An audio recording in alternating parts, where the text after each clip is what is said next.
Greetings, exalted ones. My name is Dash, and today I wanted to talk about Star Wars Forces of Destiny and why it's getting so much hate from the community outside of the least threatening, most androgynous, and definitely unrecognizable Anakin Skywalker I have ever seen. I mean, they want him to be so appealing to young girls that have taken his scar away.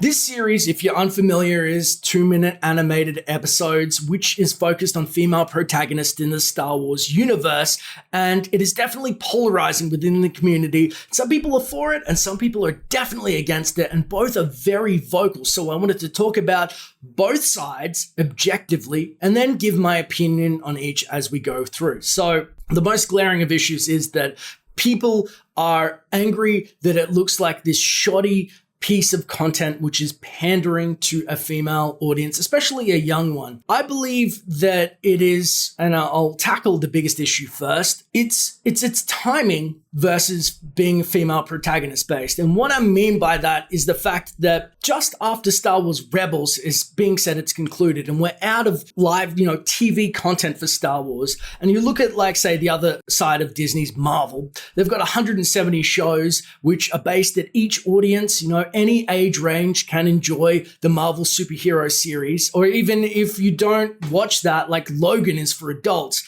What we have for Star Wars is no TV series anymore. They announced this Forces of Destiny, which is for 7 to 12-year-old females to sell toys. And let's be honest, a lot of the merchandising has already been focused on, so much so if you look at the tags in the YouTube videos. I mean, I didn't know what a sum was before this came out, but now I do, apparently.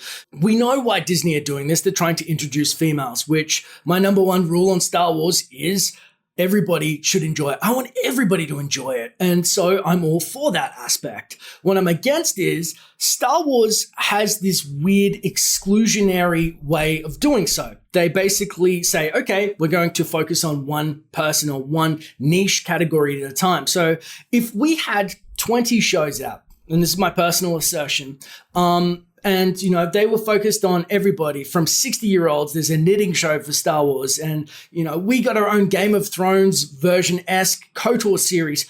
Nobody would care about Forces of Destiny because of the Rebels timing and the fact that there's no other shows, which is baffling to me because it's a universe. It's not just for children. People are hyper vocal. Now, the female side of it is obviously unfortunate because what happens is there's probably, a small, tiny fraction percentile of people that are always going to be anti-female when it comes to Star Wars. Now, Star Wars was created for young boys. I think that's safe to say. Back in the 70s, like G.I. Joe, Barbie was created for girls. Things have changed. It's like art imitating real life. We have female soldiers now. Everything's, kind of the paradigm shift is definitely evident. And females have always been underrepresented. So I get that. Like I said, timing is not the greatest, I think, for Star Wars, but females definitely need way more representation. And I think it's kind of endearing that they're bringing in a younger female audience, to be honest. Now, the problem is that there is this small percentile that is going to be the loudest and the most vocal and say, screw girls. And what happens is that galvanizes the other side that are like, we need representation, or women deserve to be in Star Wars. They hear screw girls, and then all the other fair points that people try and make and critiques, they shut off to, and all they see is people kind of coming at them and really hard. And I mean, I got to be honest, I read some of the comments, super hard. So I understand how that works and how both sides, one side is kind of like going, whoa, and the other side is like, screw this. I want to see, I want to see a dude wreck another dude because that's how I love Star Wars. So I see both sides. And I think that the way that this could have definitely been a non-issue is if there was more content. However, that's not what's happened at the moment. So there's no point attacking Star Wars. You could do it in a more positive way. And I think that way is probably, I'll put the petition to have a KOTOR series linked in the description below, so that if you want to do something positive, you really want to see a more mature based Star Wars series, instead of saying, screw Star Wars and screw the girls, let's just band together, show them our strength and solidarity, have this petition, and then make them take notice, because that's the positive way to do it. Now, when it comes to the series itself, the animation, people are saying, it is horrible quality. Like Clone Wars was the pinnacle at like $1 million or $2 million per episode. Then Rebels kind of went down a little bit, the budget. This is terrible. To that, I say to you, kids probably don't care at that level. And this is not aimed at me, a 31-year-old man. Therefore, I'm kind of happy with it. And I know this is going to sound horrible, but if it's just based to kids and I don't care, they can't really discern, why would you want Star Wars to put more of their money that they could be putting into developing other things that we like into that? I would be like, yeah, go nuts. You want to spend $1,000 to animate that? Absolutely sure. It's not for me. Like, kids don't care. Cool. And so I think that if anything, arguing that it should have better animation would hurt our cause of getting more series out there. The other thing that I've heard a lot about is that the physics were off. Now, Jenny Nichols of Screen Rant, I believe, Screen Junkies, said that she noticed that Rey caught BB-8, which crushed Finn in The Force Awakens, to which Pablo Hidalgo was like, yes, he's 40 pounds, but this is a cartoon. So the animated physical laws shift to basically the medium is what Pablo said. And I think that's totally fine. Look, if it's a kid's show, I think of the Clone Wars micro TV series. Now, Mace Windu, nobody questioned when he used his bare hands to beat up battle droids and jumped higher. Like the highest I ever saw in a video game was like 9 times their height for a Jedi to leap. I think he leapt like a skyscraper height. Nobody cared. It was kind of just accepted. So having Rey catch a BB-8 unit isn't the worst crime I've ever seen, especially for a cartoon. In real, live action, I think that would be worse. But again, because it didn't match up. Again, the reason why people are annoyed is because the beauty of Star Wars is partially its grounding. You want to believe it's a part of, there's a rhyme or reason. So when people mess with it and it's hat on hat, there's no grounding, anything can happen, there's no rules, people start to get upset and afraid and angry that Star Wars is just going off the rails. So I see both sides of the argument there. The other part is that it's too short. And I think that, again, because we are in a content dry spell, people are just really upset that we don't get more Star Wars, which is a good problem to have. I'm apathetic about most things. If you don't put out another series of most TV shows, I'm like, bye-bye. You couldn't pay me to watch a lot of things. Yes, you could. But Star Wars is our life. That's why people get upset when there's nothing for our age range. That's why people get upset when there's no more content. That is the best problem to have. The fact people are banging on your door saying we want more Star Wars is just a testament to what you guys in the Star Wars universe or creators make and how much it means to us.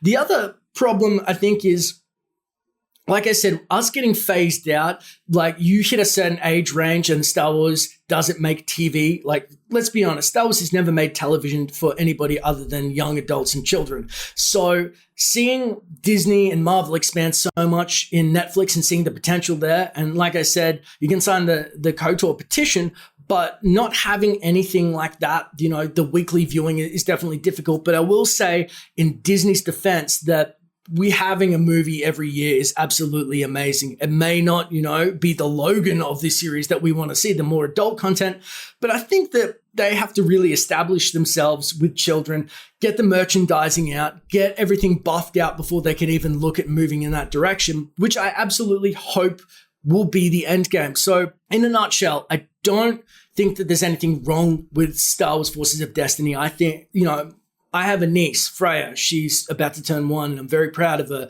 This is a great introductory thing for her. When she gets a little older, I'll watch Forces of Destiny with her. I'll buy her all the toys. I want more females in Star Wars. I want everybody in Star Wars. So, like I said, the only problem with this series is it's exclusionary, but it is focused towards younger audience. Therefore, the animation is going to look more poor. The characters are going to look effeminate and, to appeal to that generation. Some of the things that happen in it, the physics are going to be a little bit off.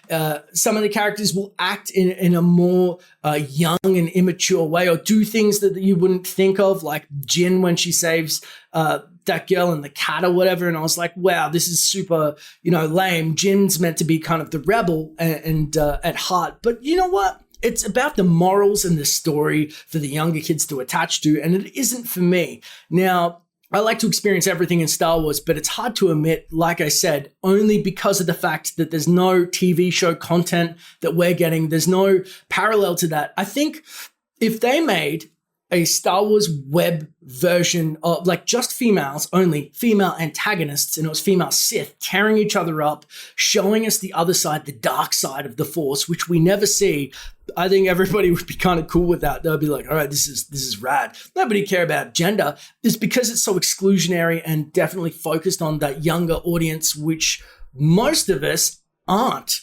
You know, they're trying to introduce new people, but the existing fan base is just being kind of pushed aside. But that's my thought on it. The beauty of this video is this just the start of the discussion. I don't know if you agree with me or disagree. I don't need to be right. This is why I do this, is because I want to hear your opinions. They're valid to me and I grow from them, and I really appreciate it because the beauty of this video, oh man, I'm going to do the same outros. It's just the start of the discussion. Our love for Star Wars. There's the important part. Our love for Star Wars supersedes everything else. I want everybody to enjoy it. And it surrounds and binds us together. Because if you love Star Wars, and I absolutely mean this, I want to talk to you about it. It's as simple as that, my friends. It's over, Anakin! I have the high ground! That's right, everybody's favorite high ground meme is now available as a t-shirt mixed with McCree of Overwatch's own It's high noon. The memes have combined as you guys had voted on Twitter, and I had the pleasure of working with the developers at Teespring to make this shirt for you guys. So check out the link in the description to pick up this exclusive high ground shirt, and stay tuned for more fan voted designs in the future.